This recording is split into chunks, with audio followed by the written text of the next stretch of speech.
나는 의사다. 누구보다 차분해야 하는 사람이다. 혹시 나도 이 병에 걸린 걸까? 입안이 마르고 목이 타올랐다. 그리고 단 하나의 생각만 맴돌았다. 이 사실을 절대 가족에게 들켜선 안 된다. 그날 환자의 MRI를 보다가 내 심장이 멎는 줄 알았다. 화면 속 이상 신호는 분명히 환자의 것이었는데 수치와 패턴이 내가 지난달 몰래 검사한 내 것과 같았다. 나는 의사다. 누구보다 냉정해야 한다. 그런데 그 순간 나는 의사가 아닌 한 명의 남편이자 아버지로 무너졌다. 혹시 나도 이 병에 걸린 걸까? 입안이 말랐다. 이 사실을 가족에게 들켜선 안 된다. 내 이름은 정윤호, 47세. 대학병원 내과 과장. 매일 수십 명의 생명을 다루며 환자에게 말한다. 진단은 빠를수록 좋습니다. 숨기면 늦습니다. 하지만 그 말을 나 자신에게 되돌리면 나는 그 누구보다 비겁했다. 3개월 전 연구팀에서 유전자 데이터 검증 요청이 왔다. 가족성 근위축 질환 샘플이었다. 나는 습관처럼 내 샘플을 대조했다. 변이 유전자 일치율 98.7%. 찾고 있던 환자는 나였다. 그날 밤 아내는 평소처럼 저녁상을 차렸다. 딸과 아들이 웃고 떠드는 소리 속에서 나는 아무렇지 않은 척 숟가락을 들었다. 그러나 손끝이 떨렸다. 아내가 물었다. 왜 그래요? 피곤해요? 오늘 환자 하나가 좀 힘들었어. 그날 처음 나는 가족에게 거짓말을 했다. 잠들기 전 서재 문을 걸어 잠그고 결과를 다시 봤다.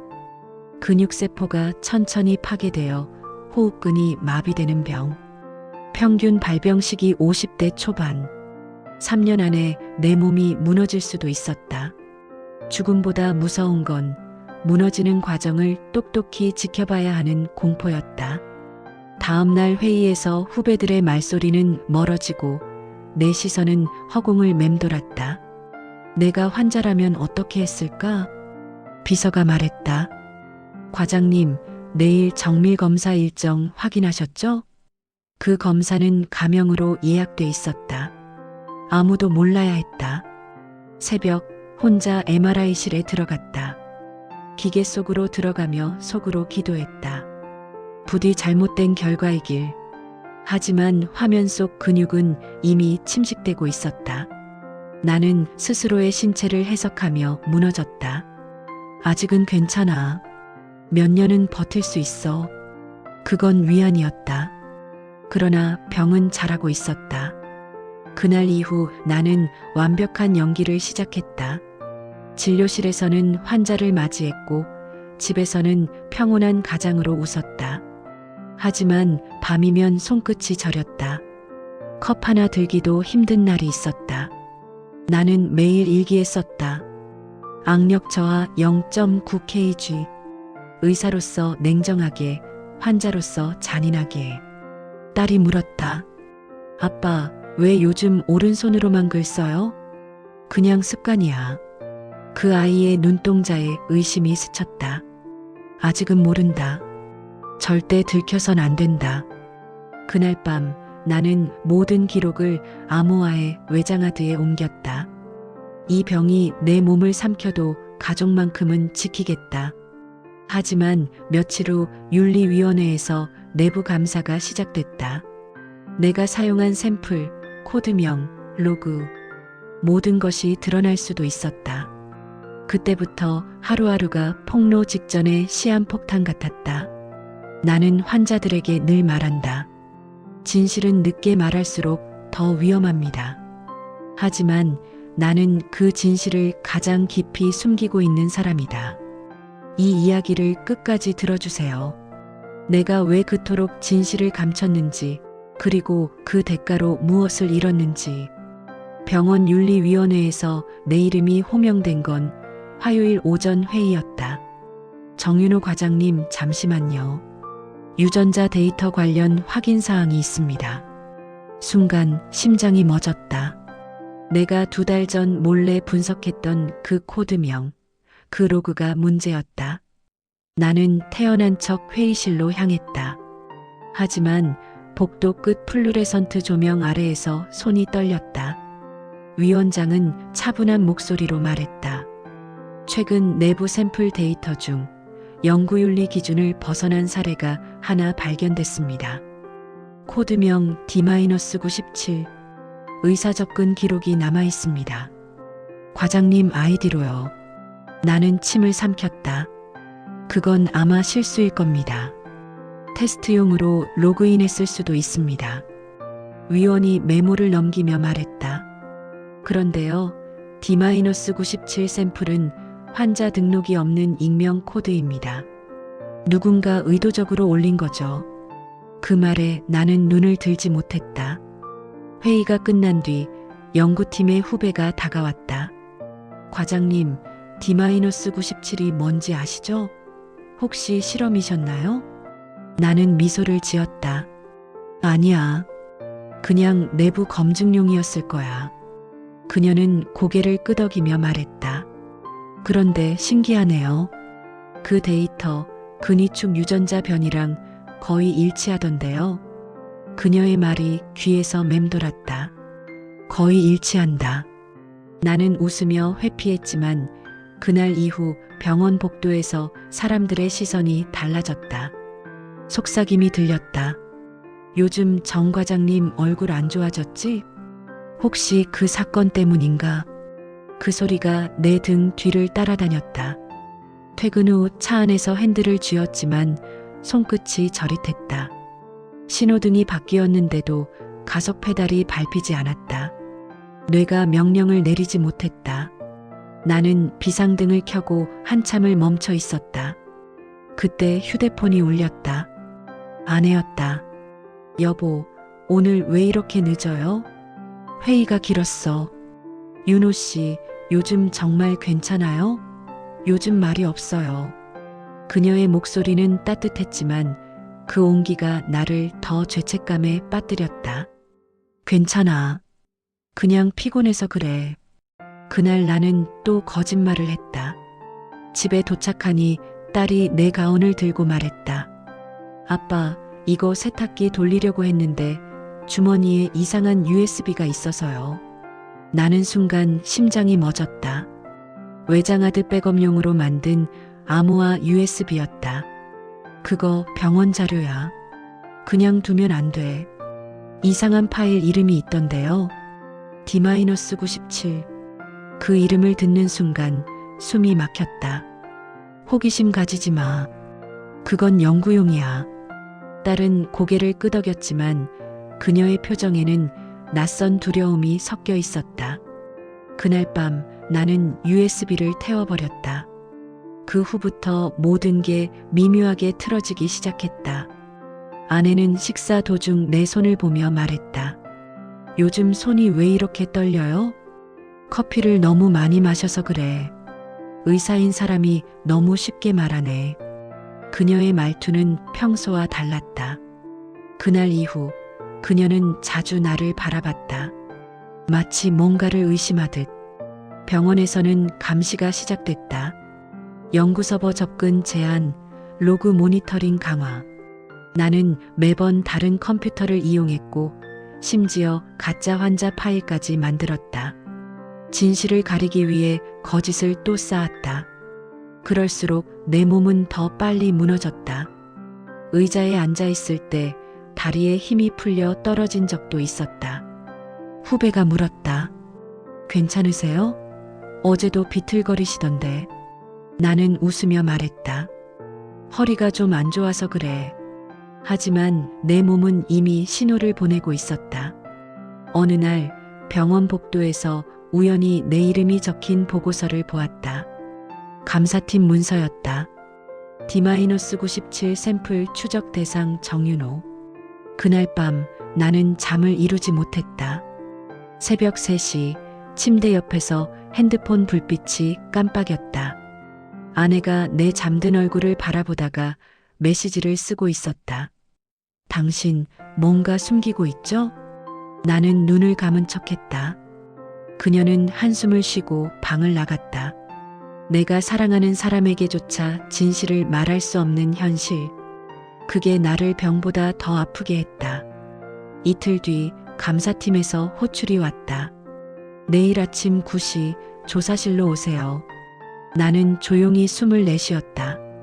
거짓말의 끝이 보이는 순간이었다. 그날 밤 서재에서 오래된 의무 기록을 꺼냈다. 환자 이름, 진단명, 발병 연도. 그중 한 페이지에서 눈이 멈췄다. 1986년 환자명 정성호. 아버지였다. 그의 기록 끝에는 의사가 쓴 한 줄이 있었다. 유전성 가능성 95%. 가족력 추적 필요. 나는 무너졌다. 내가 그렇게 부정하려 했던 모든 게 피 속에 새겨져 있었다. 다음 날 조사실. 위원이 물었다. 정윤호 과장, D-97은 누구의 샘플입니까? 나는 입을 열지 못했다. 말하지 않으면 연구윤리 위반으로 보고됩니다. 그때 문이 열리고 아내가 들어왔다. 위원장이 놀라며 말했다. 가족분은 왜 여기 계십니까? 아내가 조용히 내 앞에 서서 말했다. 이 샘플 제 남편 거예요. 저도 봤어요. 모든 게 멈췄다. 아내는 내 눈을 바라봤다. 왜 숨겼어요? 나는 떨리는 목소리로 말했다. 당신들이 걱정할까봐. 그래서 거짓말을 한 거예요? 그녀의 눈에 눈물이 맺혔다. 당신이 숨긴 진실이 우리 가족을 더 아프게 만들었어요. 위원이 조용히 회의록을 닫으며 말했다. 정윤호 과장, 조사 내용은 내부 보류로 하겠습니다. 하지만 건강 상태를 확인하세요. 회의실을 나오는 순간 다리가 풀렸다. 벽에 기대어 숨을 고르며 나는 생각했다. 이제 끝났구나. 집에 돌아오자 아내가 짐을 싸고 있었다. 아이들이 충격을 받았어요. 조금만 시간을 주세요. 그녀는 그렇게 말하고 문을 닫았다. 남겨진 건 정적뿐이었다. 컴퓨터를 켜자 화면에는 D-97 데이터 파일이 깜빡이고 있었다. 마지막 수정일 오늘. 누군가 접속한 흔적. 나는 곧바로 병원 서버를 열어봤다. 내가 삭제한 파일이 복구되어 있었다. 익명 접근자 아이디 J-H. 딸의 이니셜이었다. 모니터 불빛 아래서 나는 한참을 서 있었다. 진실을 숨겼던 죄보다 진실을 전하지 못한 후회가 더 무거웠다. 아내가 떠난 집은 이상하리만큼 조용했다. 식탁 위에 남은 커피잔 2개, 말라붙은 거품 자국이 아직도 따뜻했다. 그 흔한 생활의 온기가 이제는 나를 괴롭혔다. 나는 멍하니 앉아 시계를 봤다. 오후 8시, 딸이 학원에서 돌아올 시간이었다. 현관문이 열리고 딸이 조용히 들어왔다. 아무 말 없이 가방을 내려놓았다. 은서야. 그녀는 내 눈을 피했다. 아빠, 그 파일 진짜 아빠 거였어요? 내 심장이 멈췄다. 그건 연구 중의 테스트로. 거짓말하지 마요. 그녀의 목소리는 흔들렸지만 단단했다. 병원 감사팀에서 들었어요. 아빠가 환자래요. 그 한마디에 숨이 막혔다. 그토록 피하고 싶던 단어 환자. 그게 내 이름 앞에 붙었다. 아빠, 왜 아무 말도 안 했어요? 엄마도 나도 우리 다 바보로 만들었잖아요. 그녀의 눈엔 분노와 슬픔이 뒤섞여 있었다. 너희가 알면 불안해할까봐 그랬어. 불안해요. 지금요. 아빠가 매일 죽어가는데 나는 아무것도 모르고 웃었어요. 그녀는 울음을 터뜨렸다. 나는 한 발 다가섰지만 그녀가 한 걸음 물러섰다. 그 한 걸음이 내 세상과 가족 사이의 거리였다. 그날 밤 나는 병원 기록 서버를 열었다. 내 차트는 비공개 환자 관리로 전환되어 있었다. 담당이가 지정되어 있었다. 주치의 김태훈. 그는 내 후배였다. 그의 메시지가 떠올랐다. 형, 저도 알고 있었습니다. 이제 치료를 시작하죠. 하지만 나는 답하지 않았다. 치료는 나에게 패배였다. 의사로서의 존엄이 무너지는 순간이니까. 며칠 뒤 병원은 나를 휴직 처리했다. 공식 이유는 과로 및 건강 악화. 언론에는 아무것도 알려지지 않았다. 하지만 병원 안에서 이미 소문은 퍼졌다. 의사 정윤호 환자였다더라. 나는 사람들의 시선을 피해 뒷문으로 다녔다. 익숙한 복도가 낯설었다. 걸을 때마다 다리가 덜덜 떨렸다. 근육이 신호를 보내고 있었다. 이제 시간이 얼마 남지 않았다고. 집에서는 딸이 나와 거의 말을 하지 않았다. 하지만 어느 날 그녀가 내 방 문을 두드렸다. 아빠 병에 대해 알려주세요. 나는 놀랐다. 왜? 몰라서 더 무서워요. 아빠가 어떤 병인지 어떻게 되는 건지 알고 싶어요. 나는 한참을 망설이다 노트를 꺼냈다. 내가 직접 정리한 기록이었다. 이건 근육이 서서히 약해지는 병이야. 처음엔 손끝, 팔, 다리가 약해지고 나중엔 호흡이 힘들어져. 그럼 언젠간 말하기도 숨쉬기도 어려워질 거야. 그녀의 손이 떨렸다. 그럼 아빠는 죽는 거예요? 나는 고개를 저었다. 죽는 게 아니라 멈추는 거야. 몸이 천천히 멈추는 거지. 그날 이후 딸은 매일 내 옆에 있었다. 식탁에 앉아 함께 약을 챙겨줬다. 아빠, 이거 단백질 보충제 맞죠? 응. 근육 유지에 도움돼. 그녀는 묵묵히 내 옆에 앉아 있었다. 말없이, 하지만 손끝은 따뜻했다. 나는 처음으로 안도했다. 그래, 아직은 나를 버리지 않았구나. 그러던 어느 날 병원에서 전화가 왔다. 정윤호 과장님, 연구팀에서 급히 뵙고 싶답니다. 나는 휠체어를 밀며 병원으로 향했다. 연구실 문을 열자 김태훈이 서 있었다. 그의 눈빛은 무겁고 어딘가 결심이 서 있었다. 형, 새로운 치료법 시도가 있어요. 유전자 교정 기반 실험이에요. 임상 승인 났어? 아직이요. 하지만 형이라면 시도해 볼 수 있습니다. 나는 잠시 그를 바라보다가 웃었다. 그 말은 나를 실험체로 쓰겠다는 거냐? 형은 죽어가고 있어요. 이건 마지막 기회예요. 그 말에 나는 아무 대답도 하지 않았다. 그 대신 창밖을 봤다. 비가 내리고 있었다. 유리창에 맺힌 물방울이 내 손끝처럼 흔들렸다. 태훈아, 너라면 가족에게 숨기겠냐? 그가 대답하지 못했다. 나는 그렇게 살았어. 그래서 가족을 잃었지. 그는 고개를 숙였다. 형, 아직 늦지 않았어요. 병원을 나와 복도를 걷는데 저 멀리서 누군가 나를 부르는 소리가 들렸다. 딸이었다. 아빠. 그녀는 달려와 내 손을 잡았다. 나 아빠 병 다 공부했어요. 이제 아빠 치료 도와줄 거예요. 그녀의 눈빛은 결의로 가득했다. 혼자 하지 마요. 이제 나도 아빠 팀이에요. 그 말에 나는 울컥했다. 세상에서 가장 두려운 건 병이 아니었다. 사랑하는 사람이 나를 외면할까 두려웠던 마음이었다. 그날 밤 나는 딸과 함께 거실에 앉아 있었다. 딸이 말했다.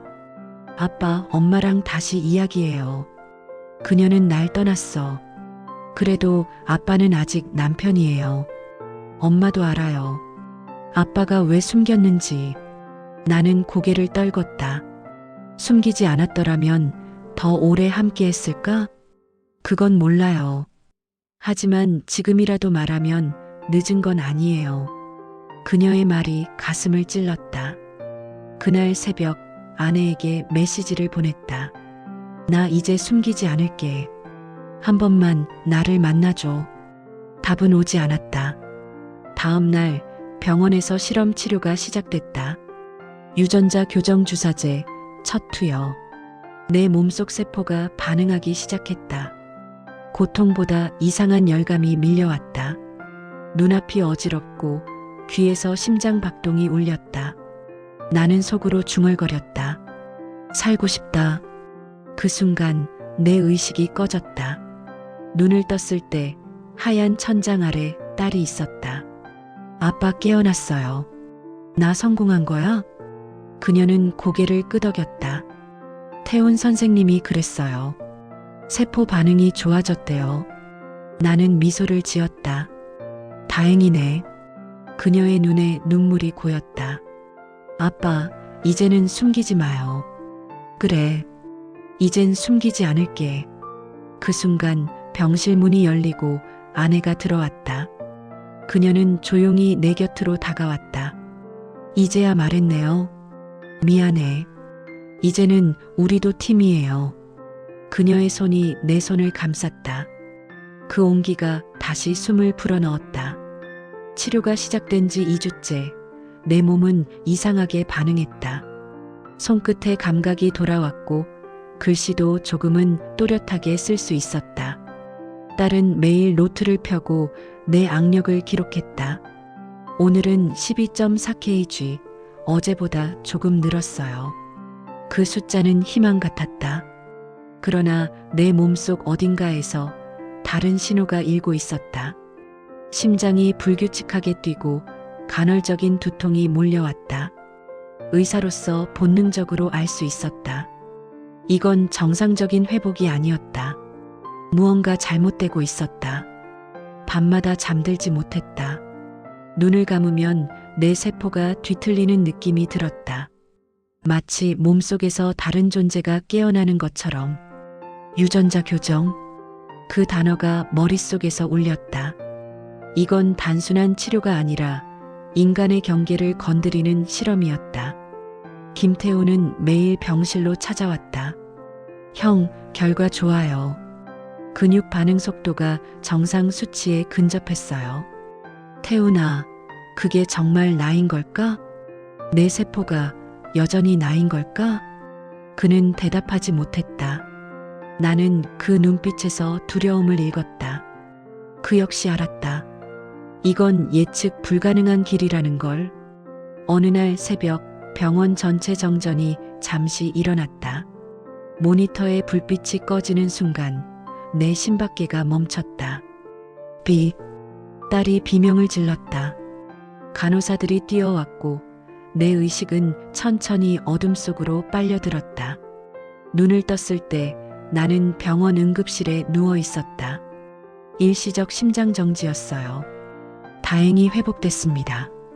의사가 말했다. 그 말이 내게는 경고처럼 들렸다. 삶이 내게 시간을 벌어준 것이다.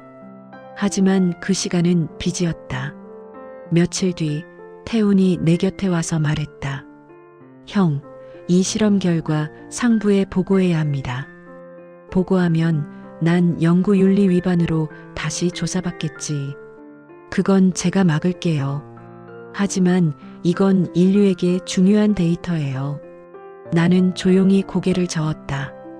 태훈아, 이건 인류가 아니라 한 인간의 죄의 기록이야. 진실을 숨기고 가족을 속인 데가. 그는 더 이상 말하지 않았다.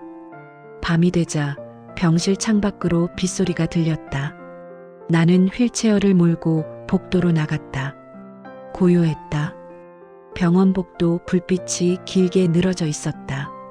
그 불빛 아래서 나는 처음 이곳에 왔던 날을 떠올렸다. 의사로서 환자를 살리던 그날들. 그리고 지금 환자가 되어 생명을 구걸하는 나. 아이러니였다. 휴게실 벽에 걸린 내 과거 인터뷰 기사가 눈에 들어왔다. 정윤호, 진실은 언제나 치료의 시작이다. 나는 웃었다. 그 문장이 이렇게 잔인하게 돌아올 줄은 몰랐다. 다음 날 딸이 병실에 들어왔다. 아빠, 오늘은 많이 괜찮아요? 응, 그래도 숨 쉬는 게 조금 편해졌어. 그녀는 가방에서 무언가 꺼냈다. 내가 예전에 쓰던 청진기였다. 이거 병원에 있던 거 가져왔어요. 아빠한테 필요할 것 같아서요. 그녀는 내 가슴에 청진기를 대고 귀를 기울였다. 심장 소리 아직 힘이 있어요. 그 한마디가 내 눈시울을 뜨겁게 했다. 은서야, 혹시 무서울 때 없니? 있어요. 아빠가 없어질까봐 무서워요. 나도 그래. 하지만 약속할게. 아빠는 끝까지 당신 곁에 있을 거야. 며칠 후 태훈이 다시 왔다. 그는 고개를 숙였다. 형, 솔직히 말할게요. 유전자 교정이 너무 빠르게 진행되고 있어요. 조직 거부 반응이 시작됐습니다. 결국 이렇게 되는군. 우리가 멈추면 위험합니다. 하지만 계속하면 더 큰 부작용이 올 수도 있어요. 나는 한참을 생각했다. 태훈아, 실험 데이터를 전부 삭제해. 이건 세상에 남기면 안 돼. 형, 이건 혁신이에요. 아니, 이건 죄야. 그는 아무 말도 하지 못했다. 그날 밤 나는 몰래 병원 서버실로 향했다. 보안 출입증을 찍고 컴퓨터를 켰다. 화면엔 프로젝트 D-97 파일이 떠 있었다. 나는 비밀번호를 입력하고 손을 떨며 키를 눌렀다. 삭제 버튼이 붉게 깜빡였다. 하지만 그 순간 문이 열렸다. 딸이 서 있었다. 아빠, 뭐 하는 거예요? 이건 지워야 해. 왜요? 아빠가 회복됐잖아요. 이 데이터가 다른 사람도 살릴 수 있잖아요. 그건 잘못된 희망이야. 아빠는 운 좋게 살아난 게 아니라 변한 거야. 내 몸이 더 이상 예전의 내가 아니야. 딸의 눈에 눈물이 맺혔다. 그럼 아빠는 지금 누구예요? 그 질문이 내 심장을 꿰뚫었다.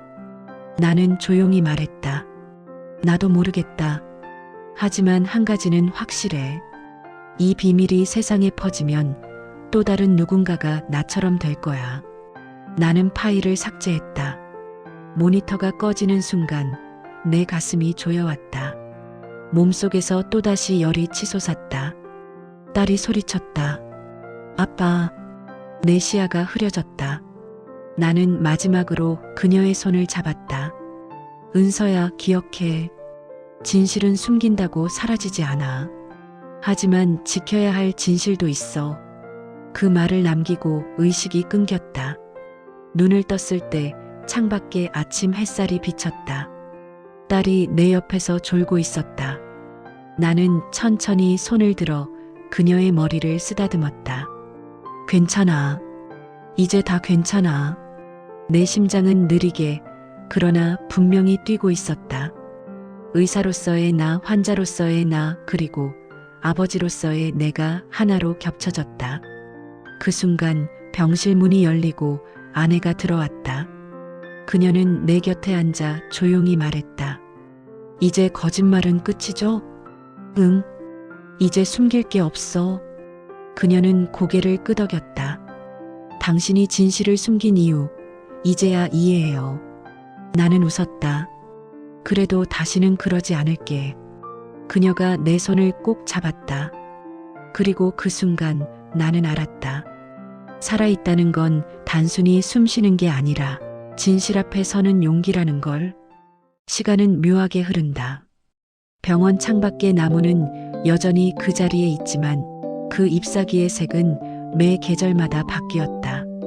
내게 주어진 시간도 그렇게 흘러갔다. 치료를 끝낸 지 어느새 1년, 나는 다시 병원에 돌아왔다.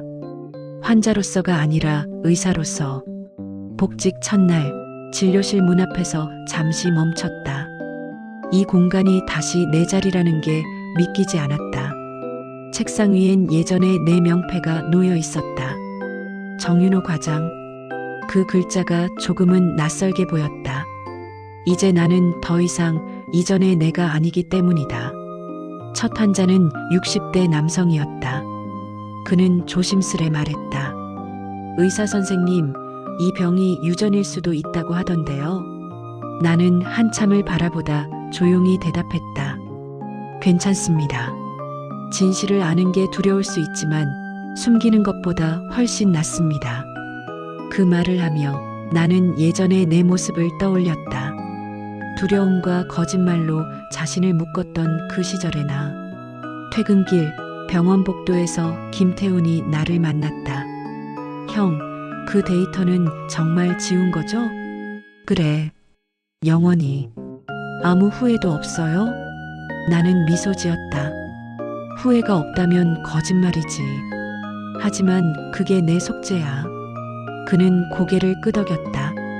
형이 있어서 제가 의사가 됐어요. 그 한마디가 묘하게 따뜻했다. 집으로 돌아오니 현관문 앞에서 딸이 기다리고 있었다. 오늘 첫 출근 어땠어요? 예전보다 조용하더라. 그녀는 내 손을 잡았다. 아빠, 엄마 오늘 저녁 온대요. 그 말에 잠시 멈췄다. 문득 가슴이 뛰었다. 식탁 위엔 3개의 그릇이 놓여 있었다. 아내는 예전처럼 차분히 밥을 펐다. 식사부터 해요. 짧은 한마디였지만 그 속엔 수많은 감정이 섞여 있었다. 식사 중에 딸이 물었다. 아빠, 그때 왜 병을 숨겼어요? 나는 젓가락을 내려놓고 그녀를 바라봤다. 사랑해서, 지키고 싶어서. 하지만 이제는 알았어. 사랑은 숨기는 게 아니라 함께 두려워하는 거라는 걸. 그녀는 고개를 끄덕였다. 그럼 이제 우리 같이 두려워요. 그 순간 아내가 조용히 웃었다. 그 웃음이 집안에 조용히 번졌다. 밤이 되어 서재로 들어왔다. 책장 가장 윗칸에 작은 하드 디스크가 하나 놓여 있었다. D-97 기록. 나는 그것을 꺼내 손바닥 위에 올려놓았다. 진실은 사라지는 게 아니라 흔적으로 남는다. 그 말이 문득 떠올랐다. 나는 그 파일을 열어 새 메모를 추가했다. 최종 기록 정윤호. 나는 유전병을 두려워했다. 하지만 결국 두려웠던 건 죽음이 아니라 진실이었다. 진실을 숨기면 사람을 잃고 진실을 마주하면 비로소 사람을 얻는다. 이 기록이 누군가에게 작은 빛이 되길 바란다. 끝. 그 파일을 닫으며 나는 한 가지 결심을 했다. 이 기록을 공개하지 않겠다. 대신 진료실 앞 게시판에 짧은 문장 하나를 남겼다. 진실은 용기와 같습니다. 말할 수 있을 때 비로소 살아납니다. 며칠 후 그 문장을 읽은 환자들이 내게 편지를 보냈다. 선생님, 그 한 줄 때문에 검사 받았어요. 이제는 숨기지 않으려 해요. 그 메시지를 보며 나는 조용히 웃었다. 그게 내가 남긴 작은 유전이었다. 아침 햇살이 커튼 틈으로 들어왔다. 딸이 문을 두드렸다. 아빠, 산책 갈까요? 나는 지팡이를 들고 일어섰다. 그래, 가자. 문을 열자 봄바람이 불었다. 살아있다는 건 참 이상하다. 숨을 쉴 수 있다는 것만으로 이토록 벅차다니. 길 모퉁이에서 딸이 사진을 찍으며 웃었다. 아빠, 이제 진짜 괜찮죠? 응, 이젠 괜찮아. 그 순간 하늘 위로 비행기가 지나갔다. 하얀 궤적이 천천히 퍼졌다. 마치 누군가가 내 삶에 새로운 선을 그어주는 것 같았다. 나는 속으로 중얼거렸다. 진실은 때때로 고통스럽지만 결국 우릴 살게 한다. 이 이야기를 끝까지 들어주신 당신께 감사합니다. 혹시 지금 당신 마음속에도 숨기고 있는 진실이 있다면 용기를 내어 누군가에게 말해보세요. 진실을 말하는 순간 당신의 이야기도 새로운 시작이 될 겁니다. 그리고 이 이야기가 누군가에게 작은 빛이 될 수 있도록 공유와 구독으로 함께 해주세요.